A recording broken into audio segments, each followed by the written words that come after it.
Ambedkar's position on political representation in this debate. The Constituent Assembly of India as a representative body. The Constituent Assembly of India, which began its deliberations in December 1946, on the framing of a constitution for independent India, was from the beginning accused of being an unrepresentative body. One of the reasons was that the members of the Constituent Assembly had been elected indirectly on a limited franchise. To form a Constituent Assembly on the basis of universal adult franchise would have simply taken too long. Therefore, the Constituent Assembly chosen by the members of the provincial legislatures elected in the summer of 1946 was accepted, with claims being made that questions of its representative nature were being addressed by other procedures. The touchstone of representativeness was a central issue for the Indian freedom movement. By the 1930s, it was clear that the Indians would not accept a constitution written by the British and expected to write their own constitution. They roundly rejected the argument that the interests of Indians could be better represented by the British. Self-government meant that the Indians would define their interests and constitute their freedom for themselves.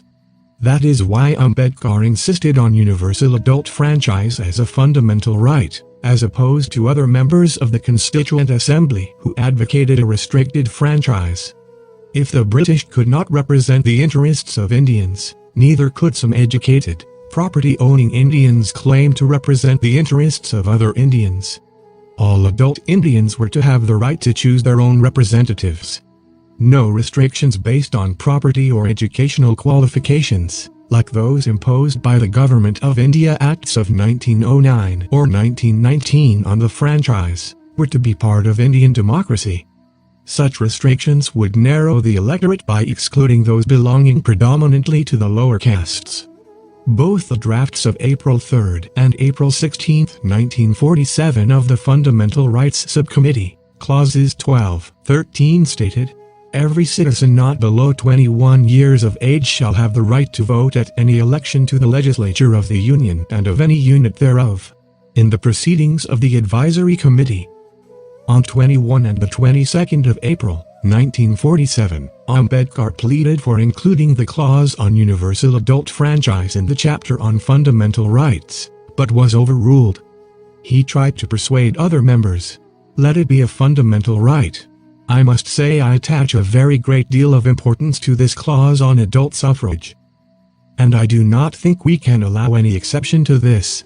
Ambedkar had earlier said that if elections in independent India continued to be on a restricted franchise, then there had to be separate electorates to ensure that the scheduled castes would not be outnumbered in a joint electorate and would be able to elect their own representatives. So the first condition of representation was the entitlement to choose one's own representative.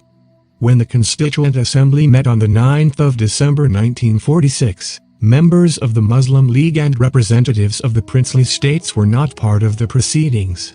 As it is, the members who were present had been chosen indirectly on a restricted franchise. However, prominent members of the Constituent Assembly made it a point to draw attention to the fact that care had been taken to include representatives of different groups. The composition of the Advisory Committee of the Constituent Assembly, a most important committee of the Assembly, was discussed in terms of its 50 members including representatives of the scheduled castes, Parsis, Christians, Hindus of the Muslim-majority provinces and Muslims of the Hindu-majority provinces. These representatives were actually individuals who belonged to the Parsi community, the Muslim and Sikh communities, the general Hindu community, the Christians and the scheduled castes. On the 13th of December 1946, Nehru had announced that as many groups as possible had been represented in the membership of the Constituent Assembly. But these assembly members had to take care not to confine their activity to the interests of only the group they represented. They were to represent the interests of India as a whole. We should like to associate with ourselves as many people, as many representatives from the different parts of India and different groups as possible. The future of India that have envisaged is not confined to any group or section or province. These two ideas on representation, the representative as the mirror of the identity of his constituents, but also as someone who identified with the common interests of all Indians, run parallel in the Constituent Assembly. In his earlier writings, Ambedkar had also stated that it is erroneous to suppose that electors will vote on the programs of the candidates without any regard for their persona. As a matter of fact, the electors before they are electors are primarily members of a group. The persona of the candidates does matter with them. Naturally, therefore, as members of a group they prefer the candidate who belongs to their group to another candidate who does not belong to their group, though both of them claim to represent the same interest. One crux of popular government is the representation of interests and opinions.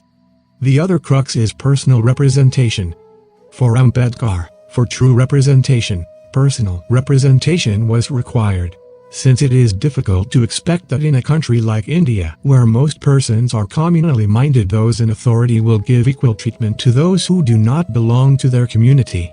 Once universal adult franchise was granted, Ambedkar accepted the idea of joint electorates in reserved constituencies. The requirement of personal representation would now be fulfilled not through separate electorates, but rather through reserved constituencies for different minorities, like the Sikhs, the scheduled castes, the Muslims, the Christians, and the scheduled tribes.